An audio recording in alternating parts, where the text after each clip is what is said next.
He shook hands with kings and diplomats. He smiles at the cameras with the confidence of a nobleman. He was sitting at the tables of secrets, listening to the most dangerous things said in the corridors of power. But it was never what they thought. He was not a loyal British man. Rather, it was a Soviet eye in the middle of the British heart. A double agent sold everything for an idea. It sparked a war of shadows between the most powerful intelligence services of the 20th century. This is not a story of espionage. It is a story of organized treason. Her hero, Kim Philby, the man who occupied the heart of the empire, then stabbed her in the chest. A child in the arms of the empire. Harold Adrian Russell Philby, later known as Kim, was born on 1 January 1912 in British India, where his father, John Philby, was an employee of the colonial administration. His father was no ordinary man. He was a diplomat, an Arabist, a friend of King Abdulaziz Al Saud, and one of the first Westerners to convert to Islam. A man who was skilled at rebelling against the regime from within its walls. From a young age, Kim grew up in a home that was good at talking about politics and religion, East and West, loyalty and rebellion. This strange combination will be the beginning of the formation of a different and confusing mindset. Cambridge, where spies are born. In the halls of Cambridge University, amidst lectures and heated debates about the fate of the world, Kim Philby was an idealistic young communist who believed that the capitalist system was corrupt and that the Soviet Union was the only hope for a more just world. In 1934, he received the big offer. A mysterious man working for Soviet intelligence asked to meet him. Then he asked him a simple question. Do you want to serve a cause you believe in, and the world changed from within? Kim agreed, but the condition was clear and strict. Abandon the left publicly and enter the heart of the British system. Spanish Civil War, reporter and spy. Philby was sent to Spain as a journalist to cover the Civil War, but it was his first real assignment for the Soviet intelligence service, NKVD. He sent accurate reports on the movements of fascists and Nazis. He watched death every day and wrote to Moscow at night. This experience was crucial. He saw the West colluding and the left being slaughtered. He became more convinced that communism was not just an ideology, but a historical necessity.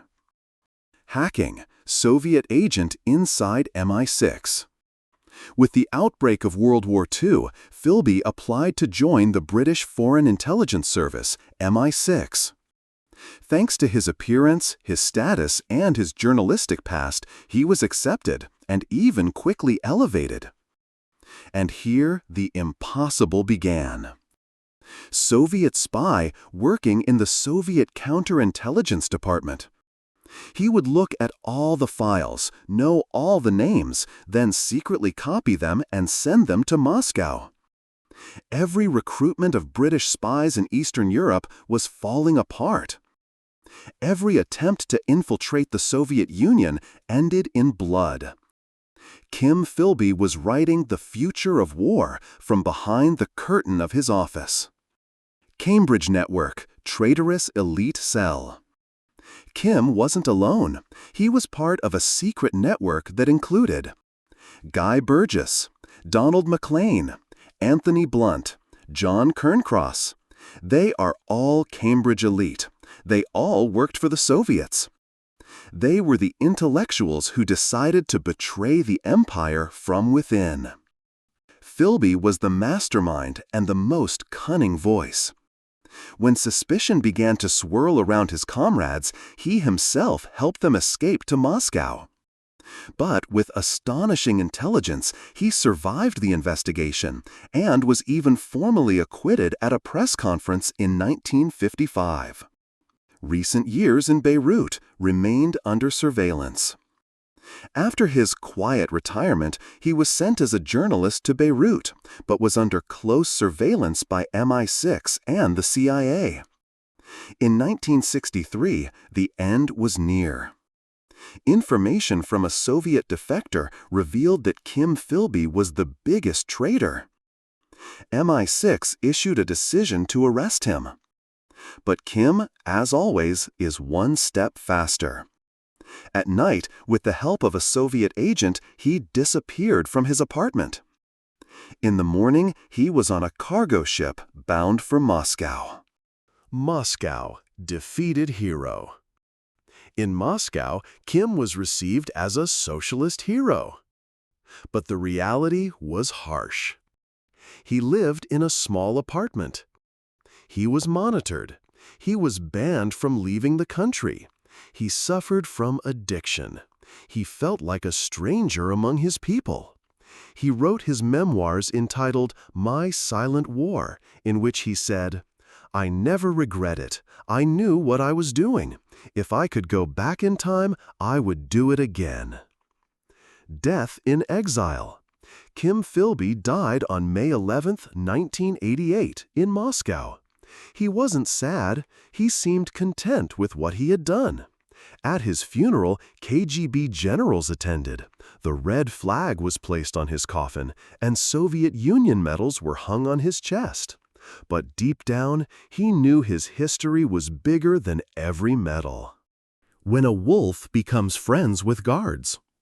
At the end of the road, Kim Philby was left with only a faded portrait of Britain he had betrayed, and another of the Soviet Union, which had not given him what he had dreamed of. In Moscow, he lived his last years in a modest apartment, watching over even those he served. They officially honored him, yes, but they never trusted him. Because whoever betrays his country once, everyone may betray him after that. Do you regret it? Nobody knows. But he drank a lot, looked out his window a lot, and laughed a little. It's as if he's carrying something inside him that's no longer suitable for disclosure. He departed in silence as he lived in the shadows. A man who deceived everyone and did not give the truth to anyone, even to himself.